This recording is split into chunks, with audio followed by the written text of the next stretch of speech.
Hello everyone, welcome to your channel.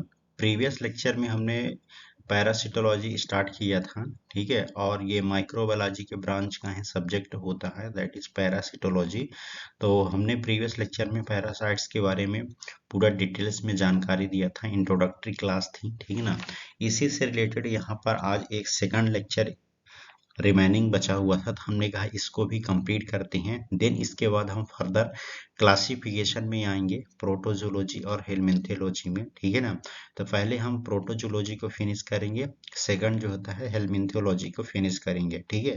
तो classes आप continue देखते रहिए, जो क्वेश्चन आपके माइंड में जनरेट हुआ करे, ठीक है, जो डाउट रहा करे, तो आप कमेंट बॉक्स में हमसे अपना क्वेश्चन कर सकते हैं, ठीक है ना। तो चलिए स्टार्ट करते हैं यहाँ पर हम, ठीक है ना। दैट इज यहाँ पर आज हम बात करेंगे ट्रांसमिशन के बारे में, ठीक है ना, कि पैरासाइट्स का है, किस तरीके से ट्रांसमिशन हो रहा है, कितने टाइप्स का है, मोड है ट्रांसमिट होने के लिए, ठीक है ना। और क्या क्या सोर्स होते हैं इन्फेक्शन होने के लिए पैरासाइट्स के रिगार्डिंग में, उसके बारे में हम पूरी जानकारी लेंगे, ठीक है। चलिए यहाँ पर देखते हैं जो ट्रांसमिशन हो रहा है पैरासाइट्स का है, तो दो रूट्स पर डिपेंड करता है, ठीक है। एक तो यहाँ पर सोर्स पर डिपेंड करता है और सेकंड यहाँ पर मोड ऑफ ट्रांसमिशन पर डिपेंड करता है, ठीक है ना। कि मतलब कि कौन कौन से सोर्स है, कौन कौन से रिजर्वायर है इन्फेक्शन को ट्रांसमिट करने के लिए, और किस मेथड, किस मोड के द्वारा जो होते हैं ये ट्रांसमिट हो रहा है पैरासाइट्स, ठीक है। तो सबसे पहले यहाँ पर हम देखेंगे सोर्स ऑफ इन्फेक्शन, ठीक ना। सोर्स ऑफ इन्फेक्शन में आपको हम बता दें कि जो यहाँ पर फर्स्ट जो पॉइंट दिया गया है दैट इज मैन, ठीक ना। मैन जो होता है, कह सकती हैं कि अपने आप में एक सबसे मेजर जो होता है इन्फेक्शन को ट्रांसमिट करने के लिए और इन्फेक्शन को जो होता है फैलाने के लिए, इन्फेक्शन को स्प्रेड करने के लिए, ठीक है। मैन सबसे बड़ा जो होता है बिग एक्सीडेंटल माना गया है इन्फेक्शन को फैलाने के लिए, क्लियर। देन अदर देन होती हैं। तो कभी कभार क्वेश्चन अगर पूछ देता है कि majority of the parasites infection किस रिजर्वायर के द्वारा होती है, तो आपके माइंड में होना चाहिए कि मैन जो होता है सबसे ज्यादा मेजोरिटी इन्फेक्शन कोज करने का काम करता है, जिसमें से अगर देखा जाए, ठीक है, तो इंट्रो अमीबिएसिस और सेकंड यहाँ पर इंट्रोबिएसिस, ठीक ना, दो एग्जांपल इसके रिगार्डिंग रखा गया है, जो कि ये इंटेस्टाइनल इन्फेक्शन कॉज करते हैं, ठीक है।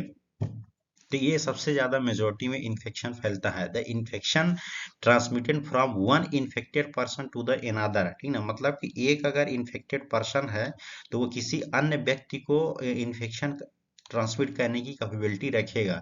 और ये जो वन इन्फेक्टेड पर्सन से अनदर इन्फेक्टेड पर्सन में इन्फेक्शन ट्रांसमिटेड हो रहा है, तो उसको हम क्या बोलते हैं मेडिकल टर्म में, या कि पैरासिटोलॉजी के रिगार्डिंग में एंथ्रोपोसिस बोला जाता है, एंथ्रोपोनोसिस है ये शब्द आप याद रखिएगा, कभी कभार क्वेश्चन पूछ देता है, ठीक है ना, कि एंथ्रोपोनोसिस क्या होता है। कहने का मतलब ये है कि जो इन्फेक्शन ट्रांसमिट हो रहा है वन पर्सन से अनदर पर्सन में, तो उसी को हम क्या बोलते हैं एंथ्रोपोनोसिस है, ठीक है ना।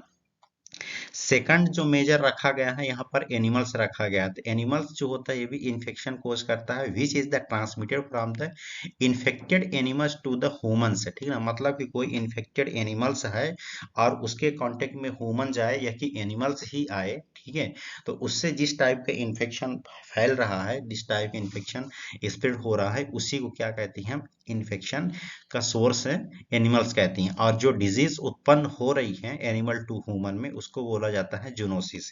ये हमने कल प्रीवियस लेक्चर में भी डिटेल समझ लिया था, ठीक है ना। Infection can be transmitted to the humans either the directly और इनडायरेक्टली विया द वेक्टर्स। मतलब कि जो इन्फेक्शन हो रहा है डायरेक्टली भी हो सकता है या कि इनडायरेक्टली भी होगा किसी वेक्टर के थ्रू। एग्जाम्पल जरूर याद रखिएगा कि सिस्टिक इंको इक्नोकोकोसिस है, ठीक ना। Echinococcosis from the dog and toxoplasmosis from the cats. मतलब कि जो कैट के द्वारा इन्फेक्शन फैल रहा है वो टोक्सोप्लाज्मोसिस का इन्फेक्शन हो रहा है, और जो डॉग के द्वारा इन्फेक्शन फैल रहा है वो सिस्टिक इक्नोकोकोसिस इन्फेक्शन हो रहा है, ठीक है। इतना आप इसके बारे में याद करके रखिएगा। नेक्स्ट यहाँ पर समझेंगे कंटामिनेशन सॉइल एंड वाटर, ठीक ना। जो थर्ड यहाँ पर बताया गया है सोर्स ऑफ इन्फेक्शन में कंटामिनेटेड सॉइल एंड वाटर। तो जो सॉयल होता है, तो सॉयल में क्या होता है कि बहुत सारे ऐसा पैरासिटिक जो होते हैं, ठीक ना, स्पेशली जो हेलमिंथिस वाले होते हैं और प्रोटोजुआ के, ये सभी के सभी एक्चुअल में यहाँ पर, ठीक है, ये सभी के सभी यहाँ पर जो इनकी एग्स होते हैं, ठीक है, तो एग्स सॉइल में सबसे ज्यादा पैल्यूटेड सॉइल में प्रेजेंट होते हैं और वो सॉइल के कंटामिनेशन पर आएंगे, ठीक ना, और सॉइल में प्रेजेंट जो लार्वा होते हैं उनके कांटेक्ट में आएंगे, तो वो कांटेक्ट से आने से जो होता है सॉइल और मिट्टी के थ्रू कहाँ पर हो रहा है, आपके बॉडी में इन्फेक्शन इनहेल हो रहा। और स्पेशली देखा जाए जो राउंड वर्म और हिप वर्म होता है, ठीक है ना, ये दोनों का जो एग होता है वो इम्ब्रियोनेटेड एग सॉयल पोल्यूटेड में प्रेजेंट होता है, ठीक है ना, और जो इन्फेक्टेड लार्वा होता है वो भी प्रेजेंट होता है। यह कि हुक वर्म जो होता है अगर वो सॉयल में प्रेजेंट है, ठीक है ना, तो स्किन में किसी प्रकार का अगर आपके एब्रेसेस है तो आप उस सॉयल के कांटेक्ट में आएंगे तो उसके पेनिट्रेशन के थ्रू आपको भी इन्फेक्शन हो जाएगा। तो ये भी एक कंटामिनेटेड सॉयल के जरिए से भी हो रहा है। Clear? Infective form of the parasite present in the water, मतलब कि जो इन्फेक्टिव फॉर्म होते हैं पैरासाइट्स के, ठीक है ना, वो अगर वाटर में प्रेजेंट है तो वाटर को आप इनटेक कर रहे हैं तो उस दौरान में भी आपको इन्फेक्शन हो जाता है। और स्पेशली यहाँ पर जो अमीबा का सिस्ट फॉर्म होता है, ठीक है ना, और अजियाडिया का जो सिस्ट फॉर्म होता है, ये दोनों क्या होते हैं, वाटर में प्रेजेंट होते हैं, ठीक ना।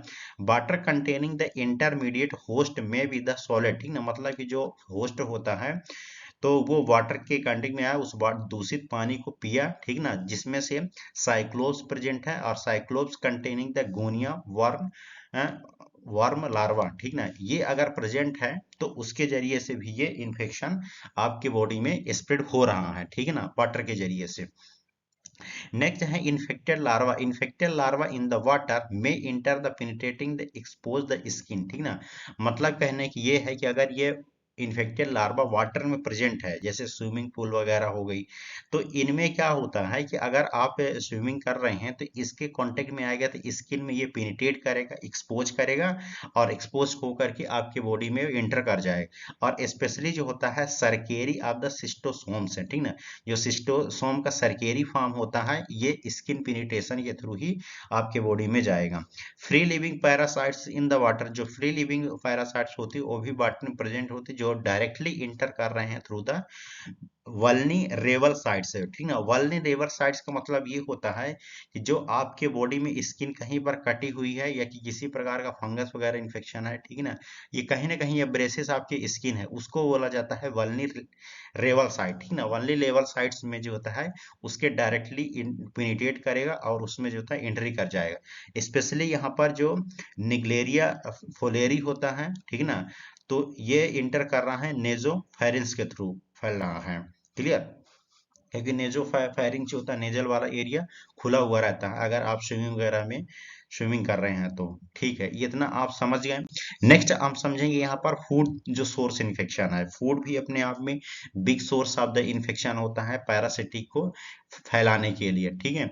Injection of the contaminated food और vegetables containing the infective stage of the parasites है, ठीक है, मतलब कि जो इन्फेक्टिव स्टेज होता है पैरासाइट्स का वो वेजिटेबल से या कि फूड में कंटेन है, ठीक है, स्पेशली जो अमीबा का सिस्ट हो गया, टोक्जोप्लाज्मा ओसिस्ट और इकाइनोकोकस एक से, ये सभी कहाँ प्रेजेंट होते हैं, इन्फेक्टिव वेजिटेबल्स में। तो इससे आप जो होता है इसको अनकुक्ड जो होता है आप इंटेक करेंगे, इंजेक्शन करेंगे, जिसके कारण आपके बॉडी में इन्फेक्शन स्प्रेड हो जाएगा। नेक्स्ट है यहाँ पर इंजेक्शन ऑफ द रॉ या कि अंडर कुक्ड मीट है, हार्बोरिंग द इन्फेक्टिव लार्वा, मतलब कि जो रॉ मटेरियल रहता है फूड का, अनकुक्ड मीट वगैरह जो है, ठीक है ना, स्पेशली जो मिजली पोर्क कंटेनिंग सिस्टी सर्कस सेल्यूलोसिस और larva stage of the Taenia solium, ठीक ना, ये अगर उसमें कंटेन है, उसमें प्रेजेंट है मीट वगैरह में, तो इसको आप रॉ के रूप में खाएंगे कि अंडर कुक्ड खाएंगे, आधा पका हुआ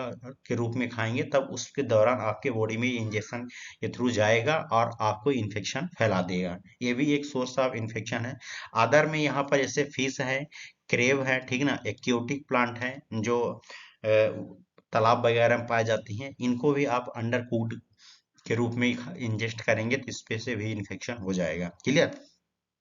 नेक्स्ट होता है वेक्टर्स। वेक्टर्स जो होता है, कल भी हमने इसको प्रीवियस लेक्चर में बताया था, तो आज भी इसके बारे में बता रही हैं कि वेक्टर एक तरह क्या होता है, एजेंट होता है। ये हमेशा अपने माइंड में रखिएगा, जो कि यूजुअली इसको आर्थ्रोपोड्स कैटेगरी में रखा गया है, ठीक ना।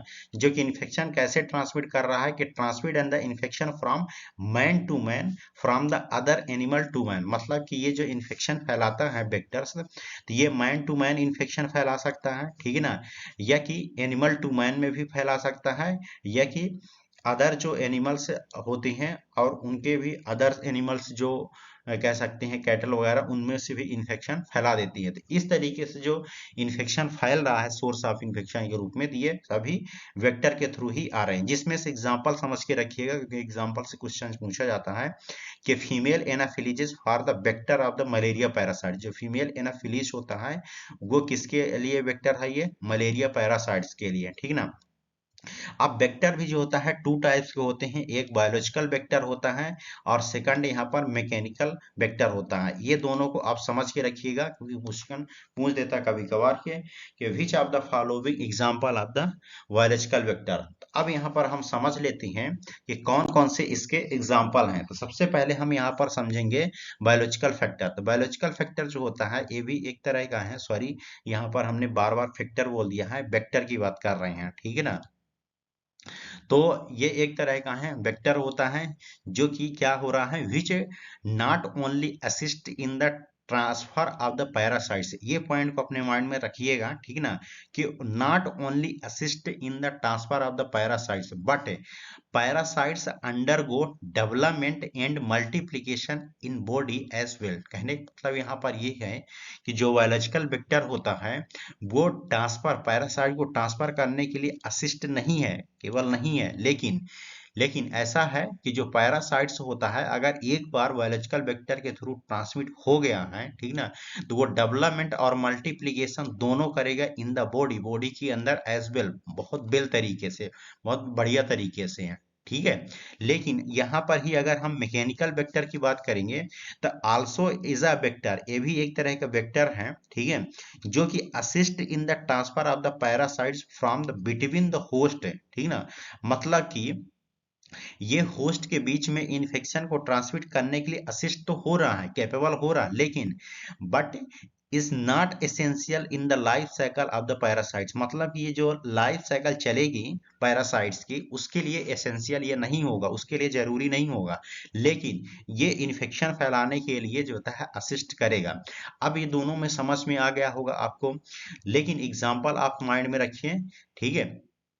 और बायोलॉजिकल वेक्टर को हम ट्रू वेक्टर भी कहते हैं, इसको भी आप याद रखिएगा, क्योंकि भाई कभार पूछ देता है, ठीक है ना, कि it is also known as the true vector. True vector को ही हम बायोलॉजिकल वेक्टर बोलते हैं, कि बायोलॉजिकल वेक्टर को ट्रू वेक्टर बोला जाता है। एग्जाम्पल में रखिएगा जैसे कि मॉस्किटो, मॉस्किटो के अंतर्गत जो होता है मलेरिया और फैलेरिया, ये दोनों जो होता है मॉस्किटो वेक्टर के थ्रू फैलते हैं। सैंड फ्लाइज की बात करेंगे तो जो काला अजार होता है वो सैंड फ्लाई के द्वारा फैलता है। टीसी टीसी जो फ्लाई होती है वो स्लीपिंग सिकनेस के लिए काम करती है, ठीक ना। रुबीडी बग जो होता है वो चगास डिजीज को स्प्रेड करने में वेक्टर का काम करता है, और जो टिक्स होते हैं वो बवेसियोसिस के लिए वेक्टर का काम करती हैं। क्लियर।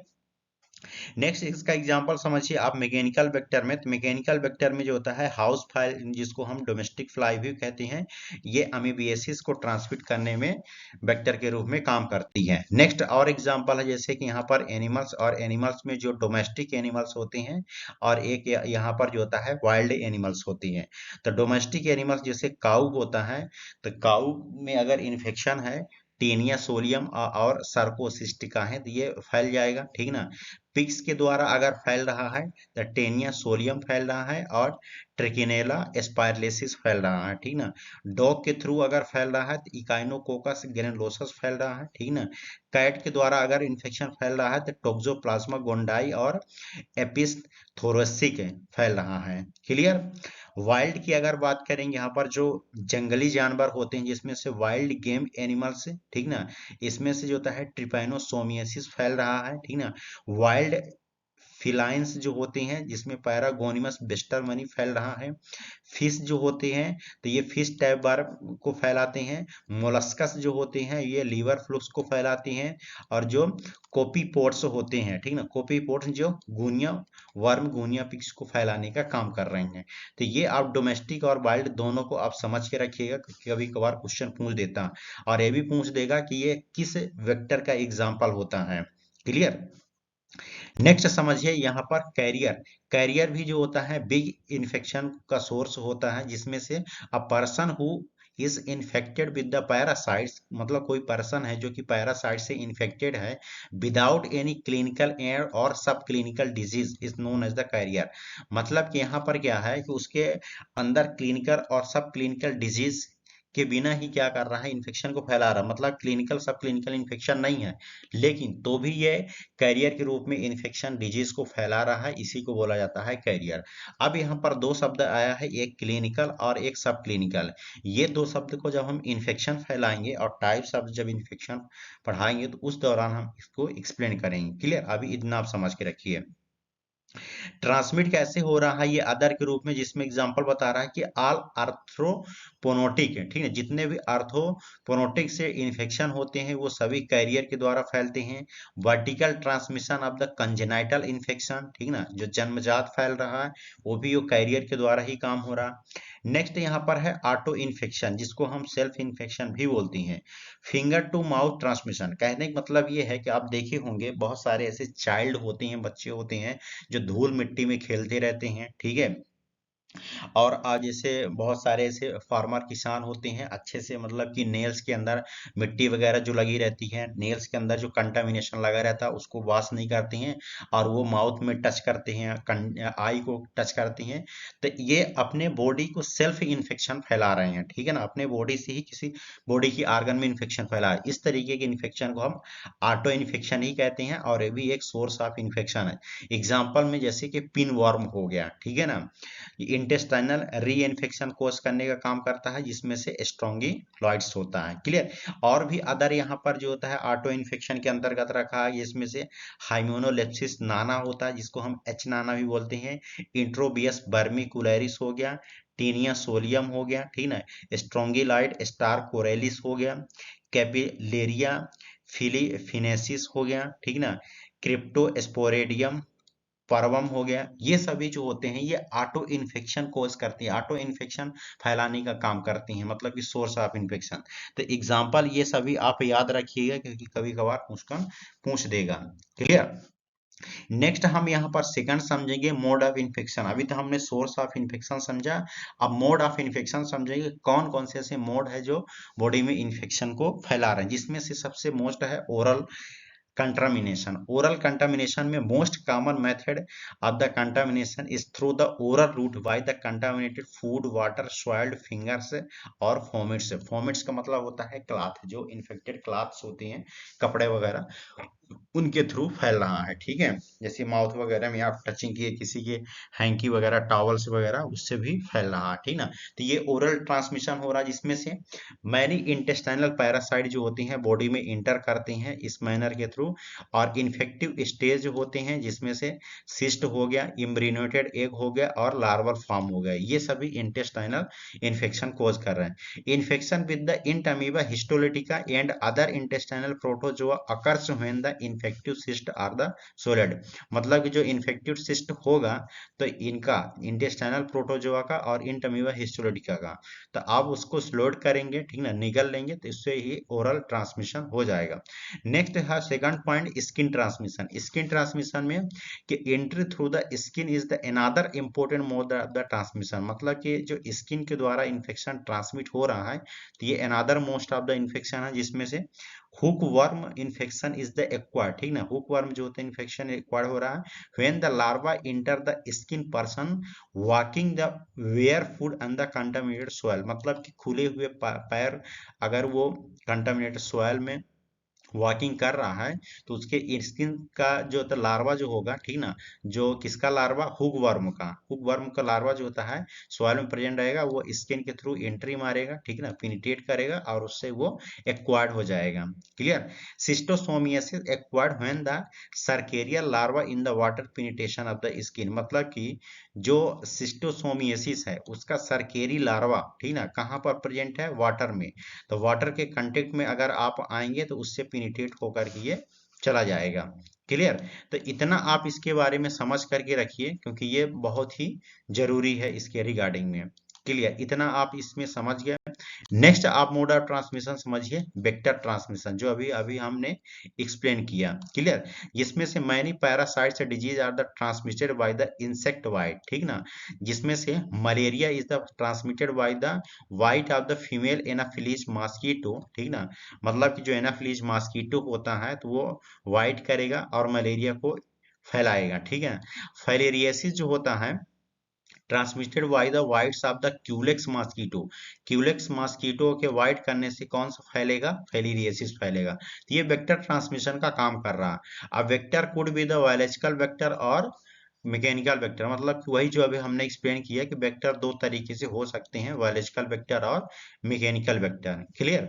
डायरेक्ट ट्रांसमिशन की अगर हम बात करेंगे यहाँ पर, तो पैरासिटिक इन्फेक्शन में भी the transmitted by the person to person, मतलब कि जो डायरेक्ट ट्रांसमिशन हो रहा है तो person to person contact in the some cases, जैसे kissing in case of the gingival amoebas, मतलब किसी को अगर जिंजिवल अमेबिस का इन्फेक्शन है, ये एक तरह का प्रोटोजुआ का नाम है, तो आप किसी पर्सन को किस कर रहे हैं, जैसे छोटे बच्चों को आप किसिंग करते हैं, ठीक है, ये कि छोटे बच्चों में इसका इन्फेक्शन है तो किस करेंगे तो आपको फैल जाएगा। तो ये डायरेक्ट ट्रांसमिशन हो रहा है। यह कि by sexual intercourse in the trichomoniasis, मतलब कि ट्राइकोमोनियसिस एक तरह की ये डिजीज का नाम है जो ट्राइकोमोनास वेजिनैलिस के कारण होती है और ये सेक्सुअली ट्रांसमिटेड होने का काम करती है। क्लियर। वर्टिकल ट्रांसमिशन की अगर बात करेंगे तो ये मदर टू फिटस, मतलब किसी मदर को अगर इन्फेक्शन है पैरासाइट्स का तो वो किसको हो सकता है, किसी फिटस को भी हो सकता है और ये होता ही है, जिसमें से take place in the malaria and toxoplasmosis, best example माना गया है मलेरिया और टोक्जोप्लाज्मोसिस को, जो कि वर्टिकल ट्रांसमिशन के अंतर्गत रखा गया है।